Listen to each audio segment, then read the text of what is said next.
How does a comedian go from the intimate, sticky-floored stages of comedy bars to single-handedly reshaping an entire entertainment industry? How does one person become the voice of a nation's laughter, a mirror to its absurdities, and a lightning rod for its controversies? When we talk about Vice Ganda, we aren't just talking about punchlines, we're talking about a phenomenon. Vice Ganda's Unfiltered Charm is more than just a performance. It's a masterclass in humor that has captivated millions of Filipinos for over a decade. It's a style so potent, it has redefined daytime television, shattered box office records, and changed the way a generation communicates. But this cultural force wasn't born overnight in the spotlight. It was forged in darkness, shaped by struggle, and polished by relentless grit. In this video, we'll break down the genius behind the larger-than-life persona, uncover the framework of his seemingly spontaneous wit, and reveal the secret sauce of his enduring, unkabaggable success. This is the story of how Jose Marie Visceral became Vice Ganda. Before the sold-out arenas, the blockbuster movie titles, and the daily reign over noontime television, there was just Tutoy. Born Jose Marie Borja Visceral, the youngest of 5, he grew up in the dense working-class neighborhood of Tondo, Manila. His early life was a world away from the glitz and glamour he would one day command. It was a life of survival. In a poignant picture of their family's hardship, a young Vice would sell rags his mother knitted to jeepney drivers just to help make ends meet. This world of struggle was violently shattered when his father, a local barangay captain, was murdered. The tragedy forced his mother to seek work abroad as a caregiver, leaving her children to navigate a world that had suddenly become colder and more precarious. This profound loss and the years of fending for himself instilled in Vice a resilience that would become the bedrock of his character. But even in the hardship, there was a spark. He was a sharp, observant kid who, despite it all, enrolled at Far Eastern University to study political science. It was a path that suggested a future in courtrooms or political halls, a life of formal debates and structured arguments. But a different stage was calling, one with a single microphone, a spotlight, and an audience hungry for laughter.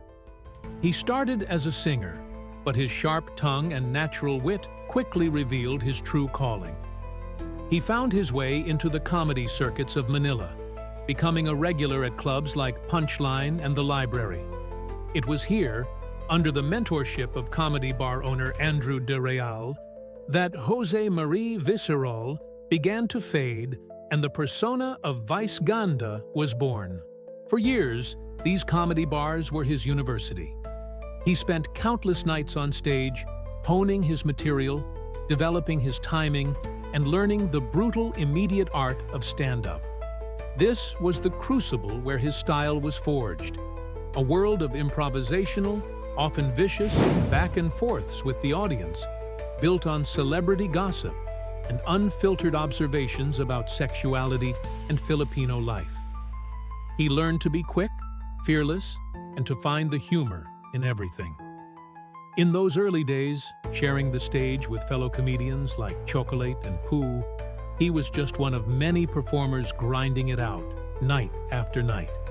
He'd even resigned himself to a career, thriving only in the contained chaos of small clubs. But the talent was too immense, the wit too sharp, and the ambition too fierce to stay in the shadows. A bigger stage was waiting. Making the leap from the raw, anything-goes environment of a comedy bar to the heavily scrutinized world of mainstream media is a huge challenge. For Vice Ganda, it wasn't an explosion, but a slow burn. His career began to pick up with small television appearances, like a role in the drama anthology Maalaala Mo Kaya and the sitcom Diosa. He even appeared in the 2007 film Apat Dapat, Dapat Apat. These were small steps, but they were crucial in introducing his unique energy to a wider audience. The real turning point, the moment that lit the rocket fuel for his superstardom, came in 2009 with the ABS-CBN talent program. It's Showtime. Initially brought in as a guest judge for a week, management was so impressed by his comedic performance during a dry run that they decided to make him a permanent, unevictable judge. His role on the show quickly evolved. His commentary wasn't just evaluative, it was entertainment in itself. His quick-witted exchanges with contestants and co-hosts became the highlight, and the producers, recognizing his magnetic pull, soon made him a main host. For the first time, a mainstream audience was getting a daily, unfiltered dose of the comedic style he had perfected in the clubs. It was a gamble that paid off spectacularly. With his TV fame soaring, the movies came calling. In 2010, he was cast in his first lead role, a remake of the classic film Patrang Caballo. The movie was a massive success, proving he could carry a film and cementing his status as a bankable star. This was the start of an unprecedented run of box office dominance. The unkaboggable Praebate Benjamin, 2011, shattered records, and a string of blockbuster hits followed, including Sisterakas, 2012, Girl Boy, Bakla, Tomboy, 2013, and The Super Parental Guardians, 2016. His films became a staple of the annual Metro Manila Film Festival, consistently ranking among the highest-grossing entries. The underdog from Tondo was now the undisputed king of Philippine entertainment. So, what's the secret? What's the machinery working behind the seemingly effortless humor of Vice Ganda? His unfiltered charm isn't random. It's a sophisticated comedic system. Let's break it down. At the very core of Vice's comedy is his mastery of observational humor. He has an uncanny ability to watch the world around him, especially the little details of everyday Filipino life, and hold it up to the audience like a mirror. His comedy is rooted in shared experiences. He finds the absurdity in common Pinoy behaviors, how people act at fiestas, the subtle politics of a family gathering, or the melodrama of the daily commute. But he doesn't just report these observations. He injects them with a sharp, unexpected twist of irony. He'll set up a familiar scenario that everyone recognizes and then give it a hard left turn into absurdity. This is why his humor feels so resonant. The audience sees themselves in his material, but through a lens that reveals its inherent ridiculousness. Flowing from that irony is his razor-sharp sarcasm, which he uses as both a joke and a tool for social commentary. His sarcasm often targets Filipino culture, social behavior, and politics with a boldness that few can match. What makes it so effective is that it's both hilarious and thought-provoking. His jokes can land somewhere between parody and a punchline, wrapping a serious observation in such an exaggerated package that it becomes easier for a mass audience to swallow. This is especially true when he takes aim at the powerful.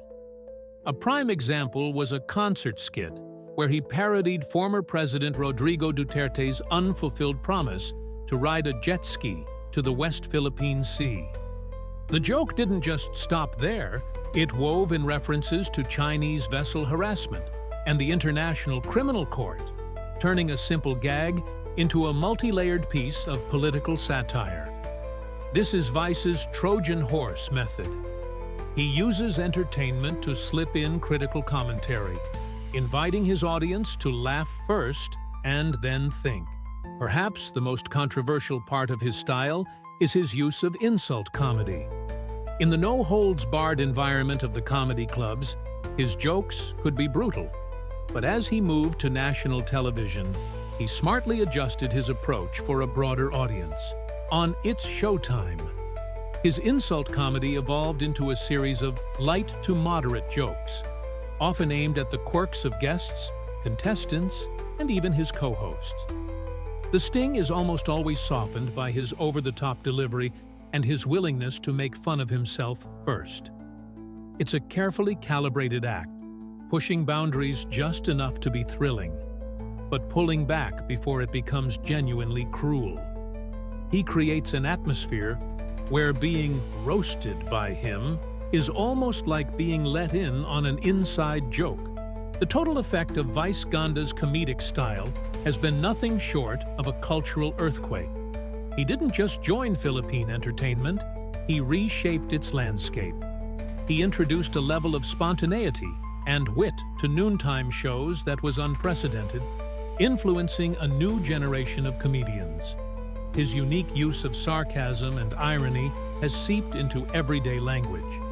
You can hear his influence in conversations all over the country, and academic papers have even studied his popularization of Becky language, or gay lingo, bringing it from the margins into the mainstream. Most profoundly, Vice Ganda has been a transformative figure for LGBTQ+ visibility in the Philippines. In a predominantly conservative society, he didn't just ask for acceptance, he commanded the spotlight. By being himself, loud, proud, and phenomenally successful, he has done more to normalize queer identity for the masses than almost any advocacy campaign could. He put the bakla, a Filipino term for a gay man, into stories where they had never been the main character. As a soldier in Pray Beat Benjamin, a secret agent in Beauty and the Bestie, and a struggling parent in the Super Parental Guardians. In a historic moment, his dramatic turn in And the Breadwinner Is earned him the famous Best Actor award, a first for an openly LGBTQIA+ actor for such a role. This wasn't just a personal victory, it was a powerful statement to an entire industry. From the tough streets of Tondo to the very top of Philippine entertainment, the story of Vice Ganda is a testament to the power of being yourself. He is the ultimate wealth, but his wealth is measured not just in box office receipts, but in cultural impact. He took the raw tools he sharpened in the comedy bars and refined them into a comedic force that has defined a generation. His unfiltered charm is a complex cocktail. One part fearless social commentator, one part flamboyant entertainer, and one part vulnerable human who built an unbreakable bond with his audience. He held up a mirror to Filipino society, forcing it to laugh at itself while challenging its deepest norms. He taught an entire country that humor can be a weapon, a shield, and a bridge.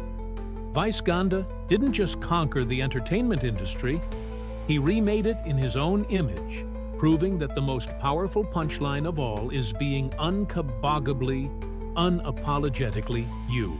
What is your all-time favorite Vice Ganda moment, joke, or movie?